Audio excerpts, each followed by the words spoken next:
দর্শক মণ্ডলী, গরমে এই সময়টাতে আরো একটি সমস্যা হয়, সেটি হচ্ছে নাক দিয়ে রক্ত পড়া। আমরা সে বিষয়ে কথা বলছি।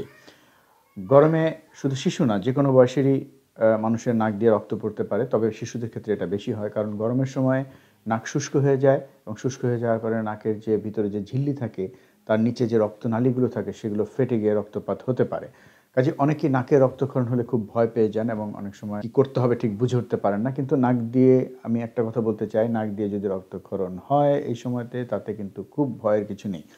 প্রথমত যদি নাক দিয়ে রক্ত পড়ে যে বিষয়টা আপনি করবেন সেটা হচ্ছে যে প্রথমেই নাক দিয়ে রক্ত পড়লে নাকটাকে এভাবে চেপে ধরবেন।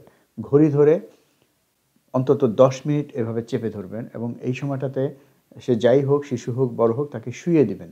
শুইয়ে দিয়ে এভাবে চেপে ধরার পর ১০ মিনিট পরে নাকটা ছেড়ে দিবেন এবং রোগী শোয়ানো অবস্থায় থাকবে। তারপরে লক্ষ্য রাখবেন যে দেখুন যে আবার আরও রক্তপাত হচ্ছে কিনা। যদি রক্তপাত না হয় তাহলে সেভাবেই তাকে শুইয়ে রাখুন। তারপর তার নাকে বিভিন্ন ধরনের ড্রপ আছে আমাদের দেশে, যেমন রাইনোজল, অ্যান্টোজল, রাইনেক্স, আফরিন এই জাতীয় বিভিন্ন ড্রপ আছে। এই ড্রপগুলো যদি ২-৩ ফোঁটা করে যেই বয়স অনুযায়ী যেটা প্রযোজ্য, ছোটদের জন্য ছোটটা, বড়দের জন্য বড় ধরনের নাকের ড্রপ যদি আপনারা নাকে দেন, ৩-৪ ফোঁটা করে দিনে ২-৩ বার দিতে থাকেন এবং তাকে যদি কিছুক্ষণ পরে নাকের ভিতরে কিছু মলম আছে, লাইক অ্যান্টিবায়োটিক কিছু মলম, নিউভ্যাক্রিন এই জাতীয় মলম যদি নাকের ভিতরে আঙুল দিয়ে দেন এবং শিশুকে সেই দিনের জন্য অন্তত একটু বিশ্রামে রাখেন, বা যা কোনো মানুষের যদি হয় তাদের যদি বিশ্রামে রাখেন, দেখা যাবে যে নাকের এই যে রক্তক্ষরণ সেটা খুব সহজেই পরের দিন বন্ধ হয়ে যাবে এবং পরবর্তীতে ১-২ দিন একটু বিশ্রামে থাকবে, ভারী কাজ করবে না, পরিশ্রম করবে না এবং নাক খোঁটাখুটি করবে না।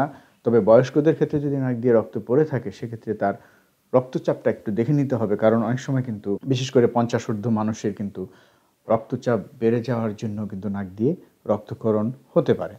কাজেই সাধারণভাবে এই গরমের সময়ে যদি নাক দিয়ে রক্ত পড়ে, এই কাজটাই যদি আপনারা শুধু করেন তাহলে কিন্তু দেখা যাবে যে নাকে রক্তক্ষরণ সেটা বন্ধ হয়ে যাবে এবং এ থেকে ভয় পাওয়ার কিছু নেই। এবং নাক দিয়ে রক্ত পড়লে খুব শান্তভাবে আপনারা এটাকে যদি পরিচর্যা করেন, তার যার নাক দিয়ে রক্ত পড়বে তাকে শুইয়ে মুছে দেন, পরিষ্কার করে রাখেন এবং শুইয়ে রাখেন, নাকে ড্রপ দেন, মলমগুলো যেভাবে বললাম সেভাবে দেন এবং নাকটা ধরে রাখেন, তাহলে কিন্তু এই যে সমস্যাটা সেটা কিন্তু অনেকটাই থাকবে না।